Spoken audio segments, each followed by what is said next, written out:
A gente falou aqui de íons, né? Como é que a gente faz para aprisionar partículas neutras? Bom, uma possibilidade é usar o dipolo, seja dipolo elétrico, seja dipolo magnético. Tanto átomos como moléculas a gente consegue ter ou dipolos permanentes, principalmente magnéticos, ou dipolos induzidos. E aí o átomo funciona essencialmente como uma antena, né? E num campo, o que vai acontecer é que ele vai se alinhar com o campo. Então, se eu tenho um dipolo, carga menos Q, carga mais Q, as duas forças nesse campo uniforme aqui tenderiam a fazer com que esta carga se deslocasse para cá e essa carga se deslocasse para cá, alinhando o dipolo com o campo. Tem uma energia associada a isso que está aqui, é menos o produto escalar do momento de dipolo pelo campo. Isso vale também no caso magnético. Agora, no caso magnético, eu posso fazer outra coisa, né? Isso aqui é o que acontece num campo uniforme. No campo uniforme, a força resultante vai ser nula. Se eu tiver um campo não uniforme, como exemplificado aqui, que eu tenho um ímã com um campo não uniforme, eu colocar um outro ímã aqui, vocês concordam que a força entre os dois polos de mesma polaridade vai ser repulsiva? Eu posso chegar a um ponto aqui em que eu tenho uma força que contrabalança exatamente o peso desse pequeno ímã. Bom, e aí a pergunta é, a gente consegue usar isso para fazer aprisionamento? Fazer uma coisa como essa garrafa que está aqui? E a resposta é sim, e dá para fazer isso melhor do que com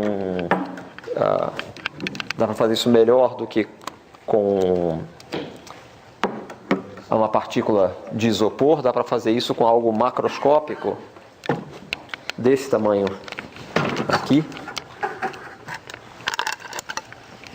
Isso aqui. Tá?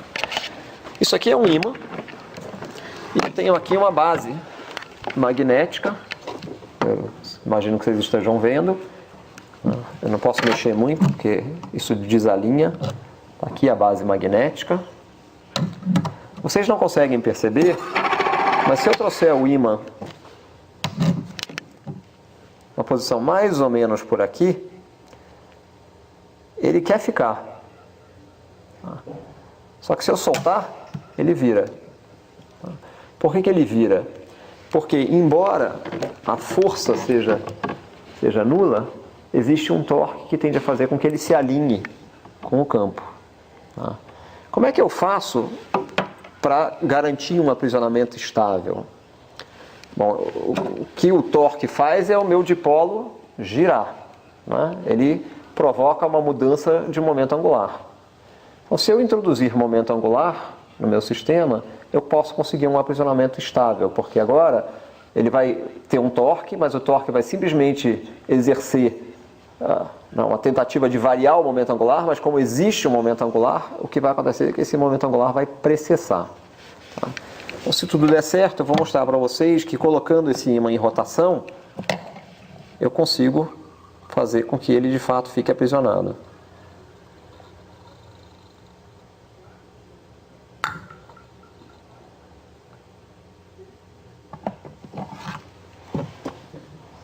Como vocês podem ver, como um bom mágico, né, eu posso passar a mão embaixo, em cima. Vocês podem ver que de fato o sistema está levitando. E ele está levitando exatamente... acabou a energia, né? Ele está levitando exatamente pelo princípio desse aprisionamento aqui.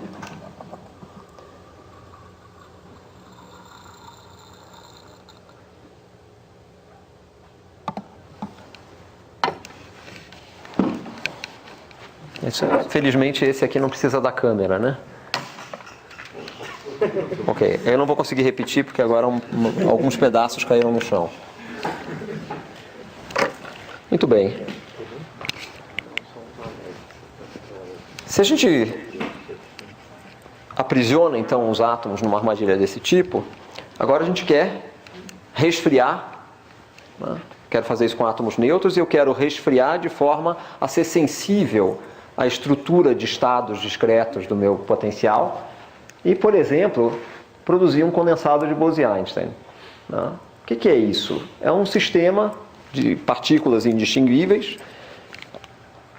que foi considerado molécula do ano na Science no ano de 1995.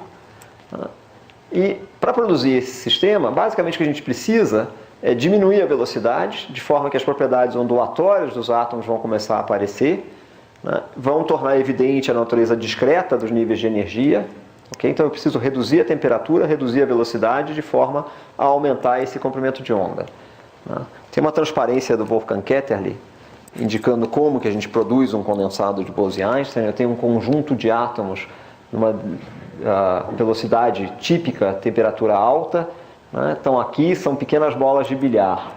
Eu vou reduzindo a temperatura, eles agora começam a apresentar comportamento ondulatório, o movimento deles tem que ser descrito pela mecânica quântica. Eu reduzo mais ainda a temperatura, eles se aproximam, né? Eles têm uma alta densidade, eles se aproximam de forma que agora essas ondas começam a se superpor. Na medida em que elas se superpõem, eu tenho um comportamento ondulatório, né, macroscópico, uma função de onda gigante correspondendo a esses átomos todos aqui.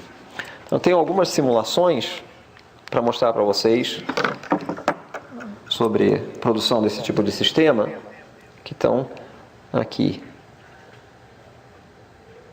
Bom, aqui o aprisionamento magnético. Então a gente pode ligar o campo aos átomos que estão aprisionados. Pois é, eu falei que os átomos têm momento de dipolo. Por que eles não sofrem o processo de flip? Né? Por que eles não giram? Porque o momento de dipolo magnético dos átomos está associado ao momento angular. Então, naturalmente, eles não têm você não encontra um ímã assim que não esteja, entre aspas, rodando. Ele já tem esse momento angular, e é por isso que você consegue aprisionar de modo estável. Ok.